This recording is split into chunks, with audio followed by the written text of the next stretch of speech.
I know you like to make money. You're never going to stop making money. Very, very few people on the planet know how to make money like you know how to make money. But some of this stuff has got to stop. I sit here with sadness today to report to you that I'm incredibly disappointed in one of my all-time favorite fighters, my brother, Floyd Money Mayweather.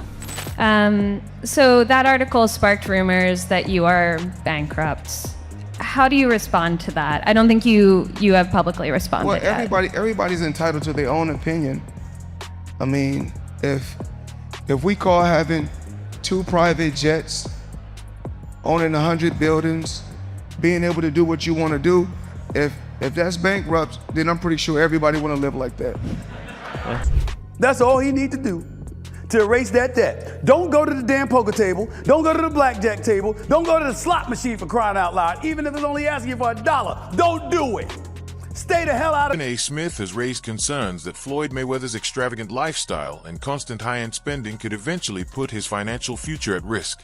Rather than making a controversial prediction, he presented it as a serious cautionary message about how even enormous wealth can disappear if spending continues after the biggest paydays are over. Good to make all that money if you ain't got any of it to keep for yourself, bro.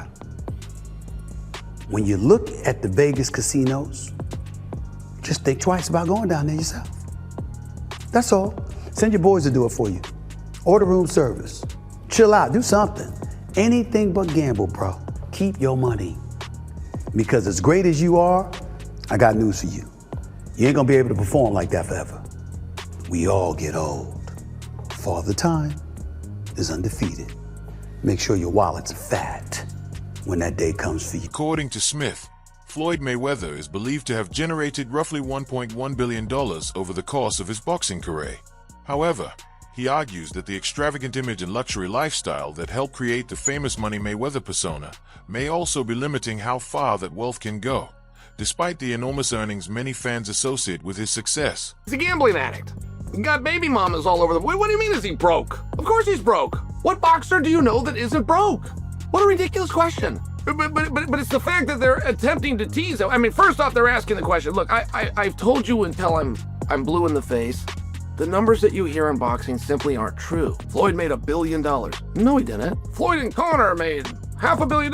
No, they didn't. Of course they didn't. Nobody's ever confirmed that. And it's the same thing with the check. I got $100 million for a fight. Oh, you did? Who signed the check? Whoever signed the check is going to want credit for it. There's never been a time that $1 million check was written and the dude that wrote the check didn't make sure that somebody found out he wrote the check. So who wrote the check? Floyd's got a whole bunch of them, apparently. He got $1 billion.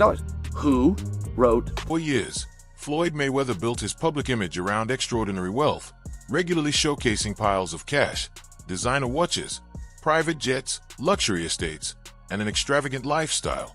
His money persona became synonymous with limitless spending, creating the impression that his fortune would never run out. Part of that is because of the way Floyd Mayweather goes about his business. He's been filthy rich. He's made his name, his legacy, and a lot of his reputation wasn't just the boxing, it was the money. It's the money man. What I have, what I'm driving, what I'm living in, what I'm flying in. And a lot of people, they don't like that. I don't know if Floyd Mayweather had more supporters for most of his fights or more haters, but regardless of where you fall on that line, Floyd Mayweather made it work for him when many people, promoters included, networks included, early on didn't think that he can do. Smith believes that Floyd Mayweather's luxury-focused image made perfect sense while he was still competing at the highest level.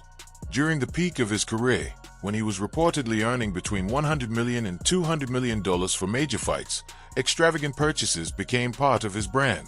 One of the most talked about examples was his reported $18 million watch, which reflected the incredible wealth associated with the Money Mayweather era. However, Smith argues that once those enormous fight purses ended with retirement, sustaining that same level of spending became far more difficult than many people realized. Even Floyd, when you make yourself like we got issues on your anger, he's still the best fighter out there. Until somebody beat him, that's who he is. Do you think he should step back in the ring? I think he got to right now because the money gone. So the money's really gone? Yeah, that's what you think. It's fight, get the money, spend the money, fight. All that money? And it took been 2 years. So is it just his overhead is so high on day to day, month to month? Like, I don't even want to talk about it. Like with the lifestyle, that money's gone. Trust me. Now it's like you call him, he'll be at your local hostel in a nightclub because you need that action right now. According to Smith's perspective, Mayweather's exhibition bouts may be driven less by the desire to compete and more by the opportunity to generate income that supports his expensive lifestyle. Smith also notes that critics have once again brought up long-standing jokes about Floyd's education, comments that circulated for years. As rumors about his finances continue to attract attention, he emphasizes that these discussions are not new, but rather a continuation of debates that have followed Mayweather for quite some time. Accusing Floyd of going broke for 20 years, maybe down to 200 million.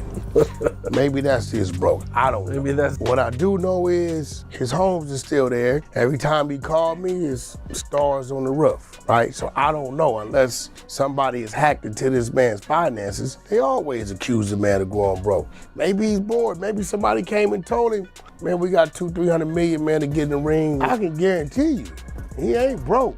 He's making a lot of sound investment. And the investments I've seen being made ain't the investments of someone. Smith also recalls that this discussion has been circulating for years. In 2020, Floyd Mayweather's former friend turned critic, 50 Cent, publicly claimed during a radio interview that Mayweather's fortune had already been depleted, sparking widespread debate. Whether those claims were accurate or not, Smith argues that the larger issue is how Mayweather's public image has been built around extraordinary wealth. Because of that reputation, even minor rumors about his finances quickly attract worldwide attention and become major headlines. And how does a guy in Floyd's position not have someone watching his money? The answer is that someone is watching. It's just that it's in that person's best interest to watch the money go away. Why? Because if it were up to Floyd, he'd probably never fight again.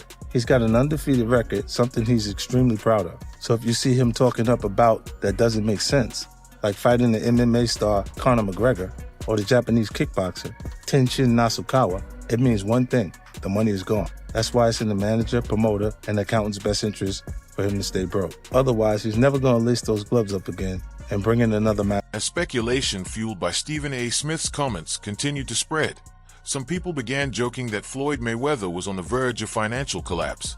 Then Nicholas Aving added another perspective that shifted the conversation.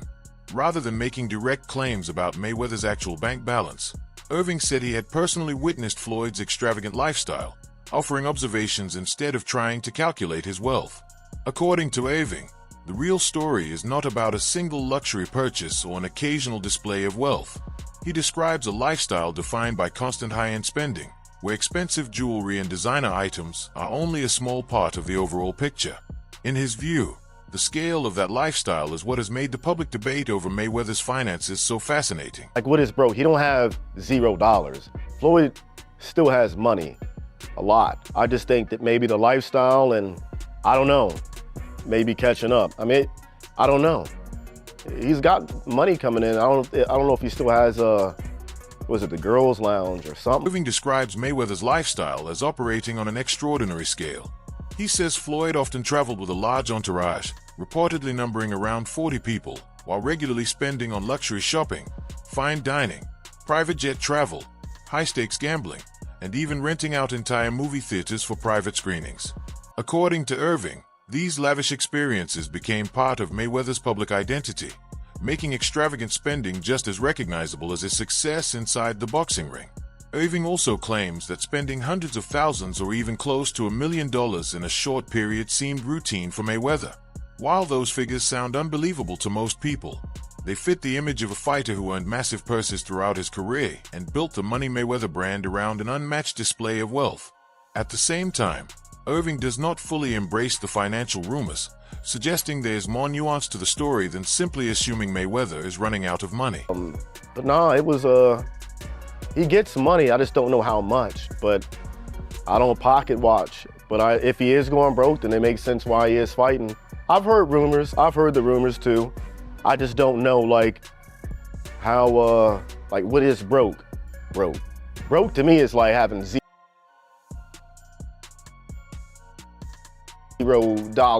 Irving also makes it clear that he is not convinced by the claim that Floyd Mayweather is completely out of money. In his view, the former champion may live an incredibly expensive lifestyle, and the ongoing rumors may have given people reasons to speculate, but labeling him as broke is a conclusion many are reaching without solid proof. He also points out that Mayweather has always been a master at staying in the spotlight. Throughout his career, Floyd has turned criticism, controversy, and public skepticism into attention that keeps his name relevant. Whether people question his finances or criticize his spending habits, the conversation often leads right back to his next appearance or exhibition. From Irving's perspective, that ability to keep everyone talking may be exactly what has helped Mayweather remain one of boxing's most recognizable figures. Big guy whatsoever. No, and I don't think, that's what I'm saying, I don't think he's broke. I think it's a lot of, to get eyes on the fight. I mean, this happens every fight, for the past few fights. Oh, he's doing it for the money, he's doing it for the money. I don't know what people are calling broke, but been to his house, hung out with him quite a bit. Nicholas Irving's comments focused on Mayweather's lavish lifestyle. Mike Tyson shifted the discussion in a completely different direction by speaking about the state of boxing itself. Rather than chasing attention with bold claims, Tyson came across as someone deeply invested in the sport and concerned about its future. One of the first points Tyson emphasized was the importance of amateur boxing. He spoke passionately about the amateur system, arguing that it lays the foundation for every great champion. To support his view, he pointed to Vasyl Lomachenko's remarkable amateur career as an example of how years of experience can shape an elite fighter. Tyson then addressed what he sees as a growing problem in the United States: the decline of local boxing gyms and development programs. According to him, there are fewer clubs, fewer opportunities for young athletes to gain experience, and fewer tough prospects emerging through the traditional path. In Tyson's opinion, expecting to produce world-class champions without investing in grassroots boxing is unrealistic, much like hoping to develop elite Formula One drivers after closing the racetracks where they learned their craft. The motto, shape you as a fighter in person. Yeah. I fought a lot in the gym. I had fights in the gym. I sparred every day. Every day for years, I kept sparring, always sparred in the gym to keep me active and have me always ready to fight. That's what boxing is about, repetition, over and over again. That's what I always did, over and over, boxed every day. It wasn't maybe Sunday we didn't box, but I boxed. Tyson recalled that during his early years, boxing became part of his everyday life. Aside from the occasional day off, he said he trained almost daily, developing the discipline and toughness that later defined his career. He also shared a personal story about discovering boxing while attending a reform school. Tyson remembered seeing other young men return from training sessions bruised and exhausted, yet smiling with a sense of pride and purpose. That contrast immediately caught his attention and convinced him that boxing offered more than just competition. It gave people confidence, direction, and something to believe in. When the interviewer shifted the conversation toward Floyd Mayweather, Tyson refused to add fuel to the controversy. Instead of creating unnecessary drama, he calmly explained that there was no personal hostility, describing the situation as part of the entertainment surrounding the sport. His measured response carried more weight than an emotional outburst, reflecting the confidence of someone who no longer feels the need to prove anything through words. Tyson then compared different generations of fighters, arguing that competitors from his era endured exceptionally demanding battles inside the ring. He suggested that modern champions, including Alexander Usyk, would have faced a different level of physical punishment had they fought during those years.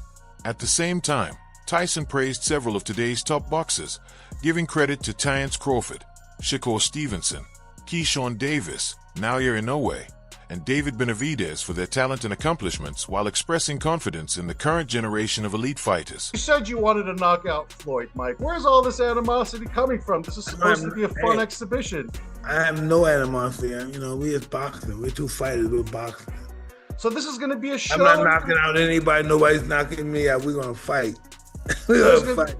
It's going to be a nice show for the people to watch. Is it still happening? Any new details you could share? Yes, it's going to happen. It's going to happen. Thank God. Thank God. I'm so grateful for it. If you enjoyed this video, make sure to hit the like button, share it with fellow boxing fans, and subscribe for more boxing news, fight analysis, and exclusive updates. Thanks for watching, and I will catch you in the next video.